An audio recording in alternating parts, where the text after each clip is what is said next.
And you're just in time for Business Glide, the only point of call on matters public policy analysis, business, and economics at large. I'm yours truly, Richard Mwanjo. It is a distinct privilege to have your company with us. And now we're gonna dissect deeper into the budget statement that was read on the 13th of this month, that is June 2024, by the National Treasury and Economic Planning CS Njuguna Ndugu. We want to dissect into some highlights therein and what they mean to you as a taxpayer, and also what could come out of it in the fullness of time. But who better to help me bring that conversation home than renowned public scholar and Kenya's most sought after political analyst, the son of Vihiga County, Herman Manyora. Today in a blue suit, looking elegant. Where have you been though? It's 6 months, actually 6 weeks. Out and about. Many were questioning, you've actually not been on the show for 6 weeks, Business Glide. Where were you though? Just round and about. You missed the show? Of course. Well, then let me have your insights on the most current development, that is the budget statement, which is over tune of 3.9 trillion Kenya shillings. But let's begin with the first highlight in the bill, in the statement, whereby for the first time we are seeing retirees being exempted, their pension package being exempted from tax. And you are a senior citizen, and I would want to understand, do you find that as a nation we've arrived at a spot whereby we are giving dignified living to our retirees by exempting them from tax? You see, again, there are limits. I think people used to be exempted from tax. Pension. Tax on your pension. If you are earning, say, 20,000, I think. Yeah, sure. They have pushed it to 30,000. 30,000 now. There are people beyond that, and again, they have been left out. But it's a good step. I don't think, if you ask me, I don't think it makes sense to tax pension. These are people who have given everything to their country. Why would you follow them in retirement and tax their miserable pension? So that if somebody is earning pension of 100,000, the government could take even 30% of that or something like that. There's more to be done? I don't know. I think the whole idea of taxing pension, in that sense. No. I think that, to me, I think it's not correct. It is not correct? No. I think surely there are limits to things we should do as a country, as we look for money through taxation. Taxing pension, no, it's not one of them. You're a public scholar, and there are quotas that believe there's a handwriting of our foreign partners, particularly the IMF and World Bank, in the budget statement, that one of 3.9 trillion, that was read by Njuguna Ndungu, the CS. From where you sit as your footnote, having analyzed the structural adjustment programs therein and how they are going to be met, would you say that indeed this could just be but a poster child of the IMF and World Bank? Yeah, there are certain things if you see, it's IMF. When you hear retrenchment, the freezing of employees, that comes from IMF. And there are a few others. So the IMF is there. Nobody can deny. I don't think, even they have mentioned themselves in the past that this was a condition from the IMF. So. But do you think Kenya can get through post-economic shock without the help of our external partners? In fact, you don't need them. So long as you work with external partners, IMF, World Bank, and other lenders, the Paris Club, the London Club, and so on and so forth. So long as you work with them, your economy will never get out of the mess it would be in. Never, never, never. Looking at the fate that befell because you must look at the philosophy behind even the formation of the World Bank. You can never. It wasn't to advance the best interest of poor countries, developing countries? World Bank, the name is actual Bank of Reconstruction and Development. To reconstruct Europe after it was destroyed during the Second World War, and to help and to develop Africa through conditionalities, so that Africa basically remains a source for raw materials, so that Africa never develops. That is the role of those institutions. You reconstruct and rebuild Europe, but keep Africa permanently where it is, so that it remains permanently the place from where you get your raw materials, the minerals and what have you. So you can't follow their prescription and get anywhere. Never. We have been around and we have seen nothing good has come from IMF. Nothing. It won't take. They give you a loan even when you don't need one, and give you serious conditionalities and conditions. You can never. Any country that is following the IMF, you can never. They talk very closely, very nicely about IMF, about Ghana, the new kid on the block, the best performing African economy now. What? Poised to After be the one time, Singapore of after Africa. sometimes you find it is in the ditches. You can never. You economist. That's why I have no regard for you. But then, but Anybody who call himself an economist, even at the university where I teach, I just tell them you are houseboys for the World Bank and the IMF. look at high-flying economists surrounding President Ruto. David Ndii, you name them. None. Your friend Dr. Chris Kipto the other day. Those are not economists. They are good people, but they are not economists. Then that means you are trying to say they are Anybody working who under is the dictates. trained to work for the World Bank and to think in the line in which they have been directed by the World Bank and these other big economies can never do anything for Africa. No, they can never. They can never get Africa from the poverty. Because you have been made to see the world in a certain way. You have been made to think economics must develop in certain ways. You must, when you do your budget, you have been lied to and you have believed and you live the lie that this is the best way to do a budget. So that somebody is telling you, you can hardly afford 3 trillion, but come up with a budget of 4 trillion. Really? And if you ask somebody, those so-called economists, why are we running a deficit? Why, they will tell you even these big countries are running a deficit, but they do not know. Those big countries must borrow to keep the world economy moving. You get it, to sustain the world economy. But we are not in that league. We are on basic survival. We are not the source of the river? Yeah, people who are dealing with basic survival, dealing with simple diseases that stopped bothering people in 300, 200 years ago, we are still fighting with them. Those kind of people cannot manage the sort of budget that those other people can do.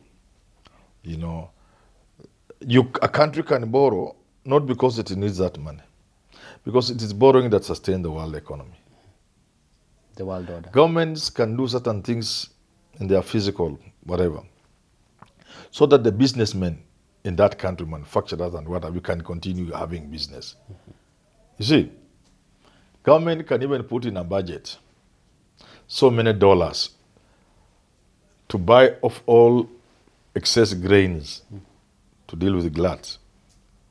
You know, but your country is about people who are dying, they can't eat. But yet you are being lied, we can make your budget the way other people make their budget. So basically, we don't have an economist around. These are just houseboys and girls. But the wage bill cry made it into the budget statement. And if you look at the IMF structural adjustment programs, one of the recommendations is for us to consider job freezing or even pay cuts or tone down on facilitative allowances in public service. Don't you think that's an arena maybe we can tap to so that as a nation we stop crying about the recurrent expenditure that is ballooning over every fiscal year? No, again, that's devoid of anything. First of all, the government is the biggest employer. So if government stops employing and cuts down on employment, then you cannot grow the economy. Because you need salaried people around. Secondly, we need to have a workforce that is well paid. Because people must have disposable income to grow the economy. So if you have people who are paid miserably, how can you grow the economy? Because these people they must have money to spend and to save, without which you can't grow any economy. So where is the economics there now? But don't you recommend the streamlining of public service allowances just so to avoid duplication of allowances, which many are taking advantage of? What you need to do is to be serious. I don't know whether you get what I'm saying. To be serious. Pay people well. Civil servants should be paid much more than they are getting, public servants. Pay them well. Beyond SRC's recommendation? That is, SRC, don't even mention the SRC. Pay people well. Somebody told me to apply for a job, I just laughed. How can I join jokers like those ones? SRC? Yeah, those are jokers. So, pay people well. So that you create a class of Kenyans who have disposable income to spend and also to invest and save. Good example. If people are not working, they can't even, they don't know what an insurance is. So the uptake of insurance is low and many other things. So pay people well, but make them productive, make them work. In a way, I want to agree with Moses Kuria. that let's have a system where people are accountable. You don't know the moment you are employed with a permanent pension, but then you go to sleep, you wait to retire. No, no country can. No, I agree with Moses Kuria. I may not agree with the idea of turning permanent into contract, but it's a conversation we must have. Change of mindset. People get salaries not because they are working, not because they are doing something. They are earning because they are employed. The mere fact of being on the payroll is enough to that's enough, not what you do. So people must work. Okay? We must find measurably, how do we make people work? We must stop wastage. Facilitating an officer to do their work is not wastage. No. But there is wastage which we all know. Mtu anajenga nyumba ikifika hapa, even have many friends, kwa wall plate, anaanza kutengeneza safari. Fanya hivi, twende India for 2 weeks. A public servant? Akirudi, amekoroga shata hii nyumba. Anakaa 1 month, anafanya Naivasha, Mombasa, Naivasha, Mombasa, London. Akirudi, anafanya floor ingine. You can't have a country like under the watch of ESCC, it's happening to this date. What is ESCC? But those are safaris that ESCC has nothing to do with. If people are planning to go to Naivasha for a workshop, that means nothing. How does ESCC come in? They can't flag that in the audit report. report. No, what are they flagging? People are going for training, for seminar. It is legitimate. But not what it will be in a Manyora government. Because those are things you just cancel. Say there's nothing like that. Hakuna Naivasha, hakuna Mombasa, there are no seminars, there are no workshops. Do your work. A good salary, but one that is devoid of trips work. And all that. Hakuna vitu ya ujinga ya kwenda Naivasha, hakuna kwenda Mombasa, hakuna kupanda ndege. Fanya kazi yako kwa ofisi yako. You need exchange, and we knowledge pay you transfer. Well. Pardon? You need knowledge transfer. Not today's world. You know we are the consultants in this country. There's nothing people go and do. Even if you are given people, you are the consultant for 3 days, 4 days in Mombasa. The first day you'll see people. The second day when they have alliances, you don't see anybody. And the third day of a 5-day workshop, people say tumaliza haraka. Zero benchmarking. Ile kazi ya Friday na Thursday, all of that is brought to Wednesday. Haraka. And you have done your presentation for 1 hour, 2 hour presentation. You are given 5 minutes. It's nonsense. So the best envoy you we get some little money from that, but it's nonsense. So stop that. There's no workshop. There's no seminar. Hakuna benchmarking. Hakuna ujinga yote ya kwenda nje. Just do your work. We will see what you have done, and we will pay you well. That's the seriousness I'm talking about. Don't let people steal public funds and come up with all manner of schemes and gain. Then you genuinely want to affect public servants who have nothing to do with this theft by freezing their salaries. Instead of increasing their salaries, you want to freeze. Instead of facilitating them to do their job, you want to freeze their job. The allowances and all. Allowances that will go into doing the job. Not for people to steal. No, these jokes, yeah. Advancing this conversation, we are 3 years later after the onset of COVID-19 pandemic, but we are still seeing much of the blame being taken squarely at the doorstep of COVID-19 pandemic. Perhaps why as a country, our economy has not really get indemnified to its original position. Would you say that maybe there's a deliberate attempt to blame more the COVID-19 pandemic, even when we have a capacity to do better than what we've seen? You cannot escape the fact that COVID was a major interruption to the world economy, not just Kenyan economy. You cannot escape the fact that a lot of readjustment has had to be done. There have been setbacks in business and the economy in general. You cannot escape that. You cannot deny that. But to use it as an excuse not to do what you ought to do is, again, not right. Yeah. We are past COVID. We have to do things now. Yeah. And what do you make of the National Treasury going mute on the proposal to have 16% value-added tax on bread? These are basic commodities, essentials for a normal mwananchi. Would you say that maybe the government has stuck where it hurts most on the pocket of the hustler? For me, it's not a question of bread. That's why I say when you talk of economics, I don't even have reservation. I just dismiss it right away.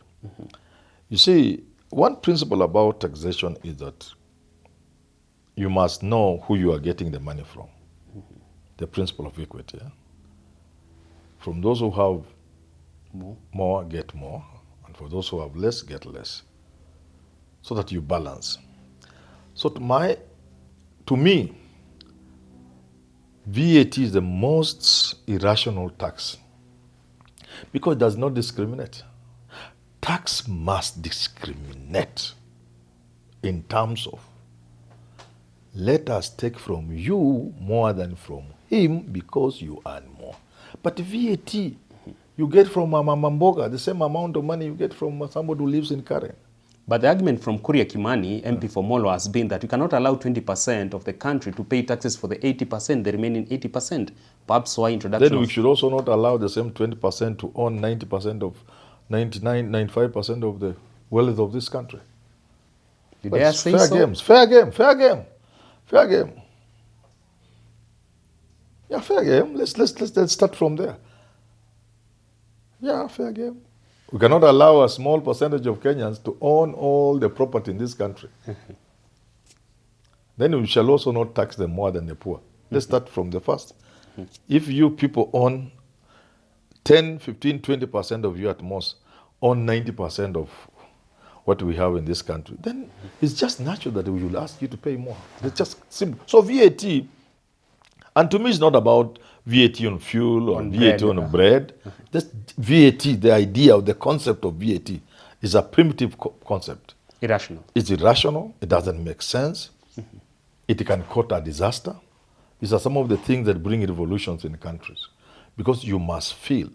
They say that a country is known by how it respects its most vulnerable. True. That's where its pride lies. Yes, that's where your pride is.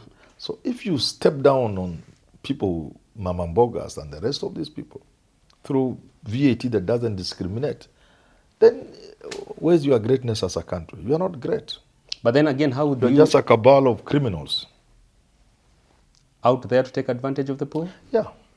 But then again, VAT, if I President Manyora, the first thing I'll do, among the measures I'll take, is to remove VAT. Then how do you fix revenue shortfalls? And I'll do it myself. And immediately, you see, if I'm running for office of president, I'll invite people who want to work with me in my government. When it becomes clear I'm about to form government. And I will invite you as an economist. Sure. Say, I'm considering you alongside others for finance docket. True. As head of treasury. I long for that day. Tell me, Richard Mwenja, the economist, how I'll reduce tax from the current 30-35 from high earners to 18%, 20%. If you can't work out, somebody else comes. Until I get a person who can tell me, Mr. President, we can move it even below 20%. And this is how we shall get the alternative revenue. Even with their PhDs, you'll send them away? In fact, I can even slap them. I will not stay with some people 5 minutes in the interview. Just today, high earners pay 35%. Sure. It has been 30, it's gone up beyond 500,000. True. So, I was being paid somewhere and people are taking my 35%. They think I am. So I just looked at it. So, that already is discouraging. To have an idea of what our tax is, if you are getting 30%, which is what we pay ourselves, I think it's getting to more than. Let's just stick with the third that we have been used to. It means if somebody was paying you $1 million, you only get 700,000. If somebody was paying you 100,000, 30,000 just goes like that. That's not tax, that's punishment. It's like you didn't earn the money. You didn't work for the money. Money somebody has earned through working for. How can you take 30% of that money? Zero dignity in labor? How? So I'll say the highest earning people, I'll slap them with, if it is just pay as you earn, 18%. And for you to pay taxes, you must be beyond 50,000 shillings. If you're earning below 50,000, you enjoy your little money. Because it will come back to government. True. It will come back to government. As you spend, it will come back to government. But you see, you have enough to spend to grow the economy. Indisposable income. So that's so I'll do that, and then I'll ask myself, as I'm interviewing you for the job of treasury, other than taxation, how can I get 5 trillion? If you can't answer that question, please finish. Don't even finish the cup of tea. Just walk out. Get out of status. And I tell people, make him leave fast. Somebody else is coming. I talk haraka sana. I want 5 trillion without taxation. Tell me how. And I want taxation to get to 10, I want income, both taxation and other revenues, to get to 10, 15, 20 trillion in the next 5, 6, 7, 10 years. Tell me. If you can't tell me, just walk out. Devoid of donor support? No, I don't want donor support, even one. Stucky. I want Kenya to join countries that are supporting other countries, not to receive any support. I don't want any single support from anybody, because there's nothing like free lunch. People will give you money with terrible conditions. You'll never grow your economy. You'll never get out of poverty so long as you depend on people to support your programs. Don't you believe in the idea of good Samaritans? Look at the bag of goodies President Ruto came with from US the other day. A country should enter into agreements with other countries. So there's mutual benefit. You get it? Not a country to go begging for any money. Not loans, not nothing. Even from those that have a surplus? No. Let them stay with their surplus. We must take the country to a level where now, economically, it's so sound, whatever we borrow is paid by the... In fact, we should not be borrowing for any social programs. That we should do ourselves. We should never borrow for salaries and things like those. When we borrow money, it must be for a specific project, and that project should pay that debt. I'll give you an example. If we feel we need a superhighway from Nairobi to Kisumu, okay, then we see it is about 600 billion shillings. We now get partners in a business arrangement, not Kenyan government. It's a business arrangement where government only facilitates Kenyan businessmen with American businessmen to work on the road between Mombasa and it must be able to pay itself. So that the guarantee the government has given, is managed. Is a word I'm looking for in economics and business. So that the work of government is just to facilitate, to bring businessmen from different countries. And where there is need for treaties that touch on tariffs and other things, then the government comes in to ensure our businessmen do not get a raw deal from American businessmen. So bilateral agreements and treaties. That's the role of government. And now when the government takes loan, a loan is a facilitative loan. Facilitative. Much as you are going to have private partners doing the Mombasa-Nairobi highway, there is a role government would play. Let's give a good example. You think Nairobi is getting too congested. So you go to around Mai Mahiu, whatever, that space between Ngong and Mai Mahiu, and you want to start a new city there, new housing. So there are services and what have you that government will provide as investors come in to build the houses and other things and schools and what have you. Government will... Now, those services will run into billions of shillings. True. Government can borrow that kind of money to provide the infrastructure necessary. Supporting environment. Supporting environment. You get it. Now, there will be some money that will come back from that project that will help government to repay the loans. True. But not government to take loan to pay salaries. Like Eurobond, we are told it was put in the same pot to buy tissue in the offices and flowers. No. Eurobond is supposed to go to a specific project. For now, those projects are not necessarily projects that can pay themselves. We move. So before we get to a point where we can pay the loans ourselves, the projects can pay for themselves, we stop borrowing. All right. In the interest of time, before we close the conversation, you are a teacher, and one winner in the budget statement is the education sector with an increased allocation. And particularly, let me go down to junior secondary school teachers with an allocation of 13.4 billion Kenya shillings to convert them from the current terms of working to permanent and pensionable terms. That is the absorption of at least 46,000 teachers under the current contractual agreement. Would you say that that's a huge motivation for our teachers? It's good because teachers have been in the streets rioting because of that and on strike. So it's a good idea. But if you look at it more keenly, 13 billion is very little money to pay 46,000 people. So it means it just is an indictment on the government that how are you treating your teachers? How much 13 billions in chunks of 13 billion that do we give other sectors that don't even add any value? How much 13 billions are being stolen? How many 13 billions are being put on inflated projects? You get it? So you throw these peanuts to teachers and you want them to celebrate. You don't value education, you don't value the citizens of this country. And society and the country will pay for it. If you do not take care of your teachers, we shall pay for it. And we are increasingly paying for it. Because over the years, we refuse to recognize first the role of education in the development of this country. And secondly, the role of teachers in that education. Custodians from of the future lowest generations. to the highest. So that we are a country that pays an MCA more than a university professor. You know, so that it makes nonsense of education if our A students who become doctors must then lie on the roads in the streets to be given some little salary. So our priorities are upside down. Very well. And do you take concern with the huge allocation to the executive, of course, taking over half of the budget estimate? Did you really take concern with that vis-a-vis what has been allocated to other arms of government?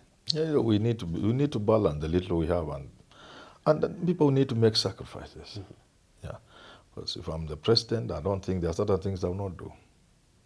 You don't give me unnecessary vehicles I don't need, because when vehicles are bought for a ministry or a office of the president, deputy, whatever it is really basically the deals involved.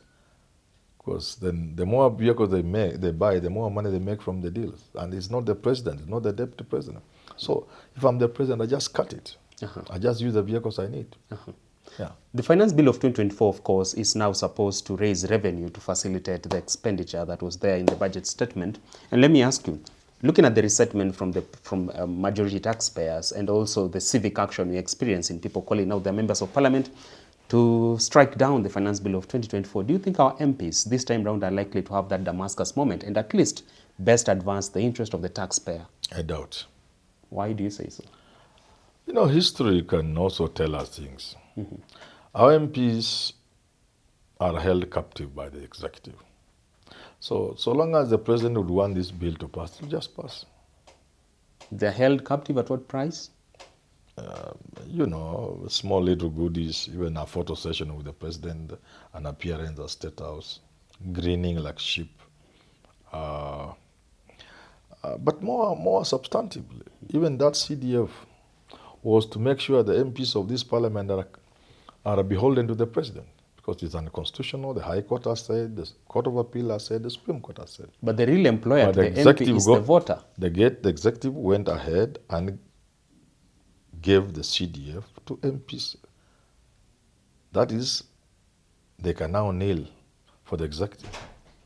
So they don't have an independent voice. What were you asking?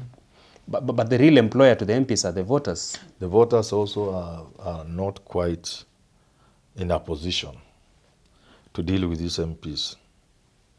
Because you see, over years of dehumanizing people, debasing them, you produce people who may not be very questioning. But this is changing. You have said people are questioning MPs, they are sending them text messages and what have you. And things are changing. In the fullness of time?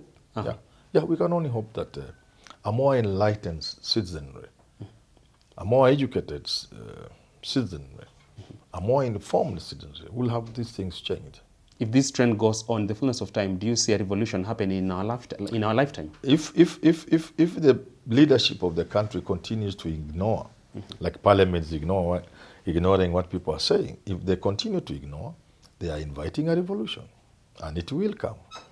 And I'm not the first person to say it. People have said it.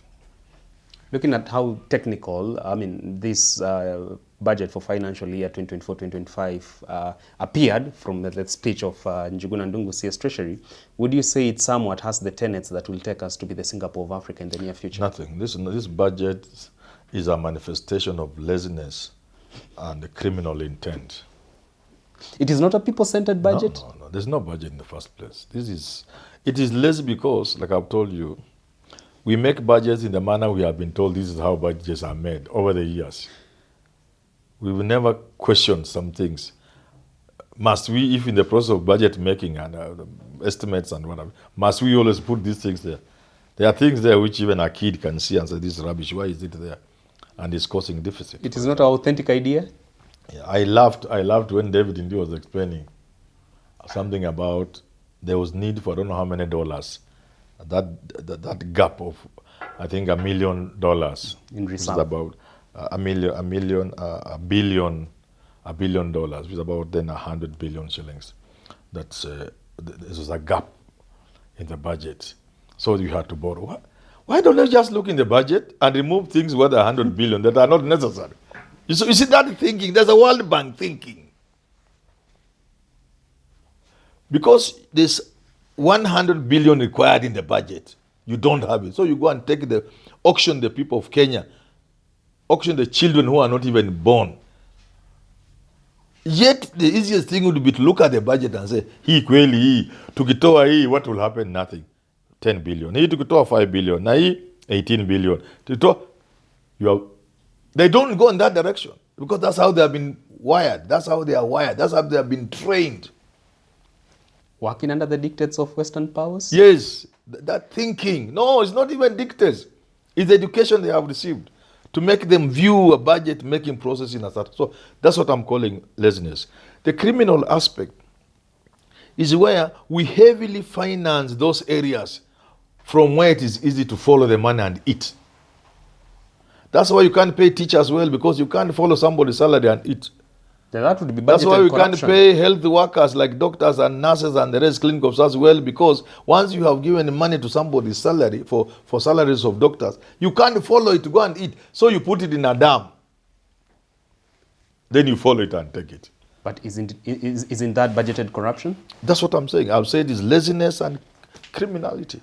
What is it I've said? That's what I've said. So there's more clarion call for us to be directed to the Office of the Auditor General, control Those of budget. officers are useless because they don't even have resources. And again, they are trained in the same line of thinking. That auditing government accounts, you are doing post-mortem. Somebody is healthy, you don't deal with them. They are sick, you don't deal with them. When they die, sasa unaenda kufanya post-mortem. Cause of death. Yeah, Auditor General is dealing with things of which year. Again, they see that as normal. Ghost That's why I'm workers. telling you, these are useless people. They see that as normal because they have been trained in that manner. Even when we came up with the constitution and say, counties, devolved units, counties will get a minimum of 15% of the last audited accounts. I thought these thugs will be able to see now, let's make it as current as it should be. You have to be polite. You can't call them thugs. These are custodians of public resources. Which ones? I thought, allow me to call them that for the time being. I'll change it tomorrow. Okay. I thought they'll say, okay, since we are going to base allocation to counties on the last audited account, let's clear the backlog. Let's ask the Auditor General the resources he requires so that we are current, so that now they should be dealing with the 2023, 2024. I don't know whether they have got even to 20. I don't know where they are. It used to be crazy periods. It used to be like 10, 5, 7 years. I don't know whether they have changed. It shows that training I'm talking about. That this is how things are done. Even when we are depending on it to give. That's why you see this argument in the Senate. Pull and push between National Assembly and Senate, between the executive and the governors. It ought not to be necessary. I get it. Talking of which, now if you look at the current allocation to our devolved units of government, that is 400 billion Kenya shillings, for the first time in history, would you say we are really working hard towards empowering devolution? From 370 to 4 billion is just a matter of 400 billion. What was worth 370 billion is now perhaps worth more than. That's not innovative. That's not thinking.